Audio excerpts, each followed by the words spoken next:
Some time ago, I made a post about how the most creative people tend to hold themselves back a lot. And to my surprise, it garnered a lot of attention. I used myself as the case study in that post. From then till now, I've made a few changes in my life that has helped me improve and grow creatively. So if you're like me, you procrastinate a lot, you have ideas, when it's time to express them, you freeze up, you second guess yourself, get stuck in your head and end up doing nothing. Well, that used to be me. But now I've discovered a few mindset shifts that has helped me grow creatively. So if you're feeling blocked, stick around maybe to help you too. Number one, done is better than perfect. I used to obsess about the tiniest details. I used to tell myself I was being thorough. But in real sense, what I was being was afraid. I was afraid to put my work out there for fear of judgment. But now I just tell myself, get it done. You can always perfect it over time. Your first draft isn't your last draft. You get feedback, you iterate, you improve. So yes, put your work out there. It's better done than perfect. Number two, create more than you consume. I used to waste a lot of time on various websites, apps, telling myself that I was researching. But the more I consumed, the more out of touch I was with my original idea. Now I create something, anything, before I open an app or a website. Even if it's a voice note or a sketch, I put it down before I start research because my voice and your voice matters, but you have to give it space to speak. Your ideas are unique to only you, and there's someone out there that probably needs the information that you have, the information that is unique to you. So create before or more than you consume. The final and third mindset shift is curiosity is more powerful than confidence. I used to wait until I felt ready or knew enough to try something or put myself out there. The truth is, confidence comes from action, not before. What helped me grow is being curious. Instead of asking myself, am I good enough? I ask myself, what will happen if I just try? By being curious, I'm always open to learn, and with learning, I grow and I improve. Curiosity opens doors that self-doubt keeps locked. Keep that in mind. If this resonates with you and you have other mindset shifts that has helped you improve, please share it in the comments. We're all in this together and we're going to grow together. Bye.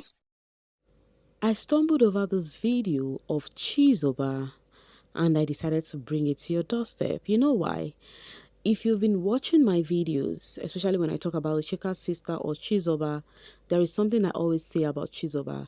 I really want to see her out there more, right? She has actually said that herself. She knows she has a lot to offer, but there is this setback and spirit of procrastination that would always be like, oh, especially when you try to read meaning over everything and we try to think about naysayers, it will drag you back. First off is recognizing what is affecting you, holding up on what you need to work on. Once you've known that this thing is the problem, it's gonna be easy to overcome. That is what I think. Hey my loves, welcome back babies. Hope you saw the ultimate spice girl cruising in her beautiful ride, Benzika. You get the points. Welcome back guys. Do not forget to subscribe to this channel. Please turn on your notification bell. Don't forget to give me the huge thumbs up, okay babies?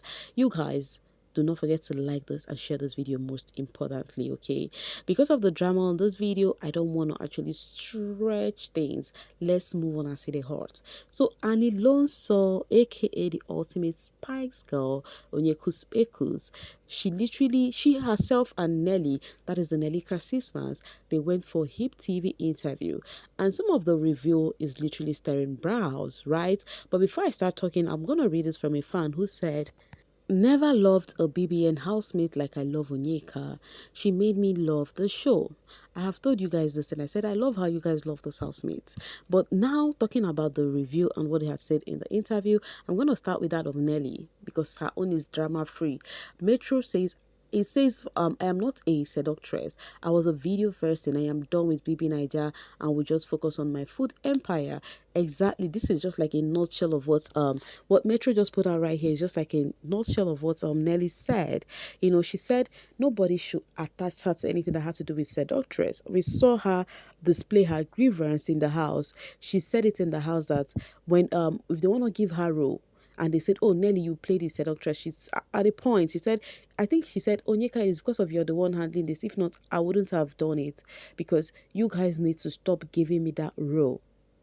Any little thing you guys are putting me as seductress." And I myself understand where that part is coming from because you're making it look like she is not good in any other thing than being a seductress, and that is so wrong. And she feel like this is coming from the way she dressed, her fashion sense. And then she said something. She said, "Do not judge me by what I wear." That was what Nelly said. She said she loved fashion. She was a video vixen and she is a cook. She's a chef. Focus on what she is now and not what she is not. Do not judge her by her look. That is what she had said. Now, let's go to Onyeka's own. Onyeka says, "I kept to my no love strategy, but Chizoba was my problem because next thing I am seeing her walking around with Ben." Onyeka, that was what she said, guys. So according to Onyeka, she said she kept to her no love strategy. That's herself and her sister. They had this thing that we're not gonna fall in love. We're just gonna be ourselves in the house. But she said the person who literally wanted to fall her hand was Chizoba, but that did not affect her gameplay in any way. That was what she said. You know, that her sister was in a ship, but it did not affect her gameplay. And then, according to Onyeka, she said the no love strategy, she stayed far from it. Do you guys think she's saying the truth on this one? Because I feel like she is literally lying because she did not stay far from anything called love. Because there was a triangle of love that happened between herself, Ozzy, and Victoria, which she was the one who championed this thing. I keep saying it till tomorrow. Onyeka championed this triangle that happened between Ozzy, Victoria, and what was it called herself. And then she said something about how some people are fake in the house. Her lamentation about fake people in the house is now alarming. She says people pretend a lot, you know, and then she utilized that to her advantage to make sure she curb whatever they want to do, because when they want to mistakenly come out from their shell, she would not curb it off. That was what she said. And then people do not find this funny, as somebody says, face front and forget about Biggie's house ma. This other one says, "I am an Onyeka's fan, but you know." Then these people were like, "This girl self, what about your fight with Victoria over Ozzy? I be that one now hate. God I beg, she don't pin it on her sister Chizoba. We all watched the show. Chizoba and Ben thing started almost halfway to the show." And then this person says one that wanted to be Mr. Mbadiwe by all means. So people feel like she is lying and putting everything on Chizoba while she herself involved herself in a ship. Is this the same girl that was eating Ozzy's birds in the house, or is he another person speaking now? Very delulu human being, this girl. And this other one says, "Onu basket, you talk too much." So people were just dragging her. This one says, "Okay, I'm going to skip that." This one says, "Instead of you to say, no guy was interested in you, or see, no, I kept my no love strategy." And then this other one says, "Again, when I said she talked too much, her fan will start crying now. Madam, rest and move on. We are in a new season now." This girl just the messiah and you're still throwing your sis under the bus. These desperate, they were just calling her names and saying things about that. Now I want you to judge this for yourself. Pull off your stanship suit and judge this for yourself. Do you think that Onyeka is being sincere on this particular interview with this thing I just said she had said? Believe you me, I never added anything to her words. She said this exact way that, I might not say the exact word, but that was what she said. She said that the no love strategy that she actually kept to her words. But people do not find that funny that she is literally throwing her sister under the bus, and that she's lying, and that there's so much lamentation about how the housemates are pretending, while some persons be like, "Okay, you told us you told us that you were not pretending in the house, that you were your real self the other time. Now again, when you came out outside of the house, you said it was a gameplay. Even Sean came out to testify and said Onyeka was not her real self. But right now again, you're calling people fake and saying you are the real one." Now people are like, should we take you the way you are in the house, that is you? That is who Onyeka is? or should we not take it at this point? So, with Onyeka's name, drama happens. And when you know there's drama always revolving around your name and you keep feeding people to eat, they would definitely, keep on devouring you. But whichever ways, I'll leave the rest for you guys. So tell me what you think in the comment section. While you do that, do not forget to like and share this video. Thank you so much for always sailing with me. Bye for now, babies.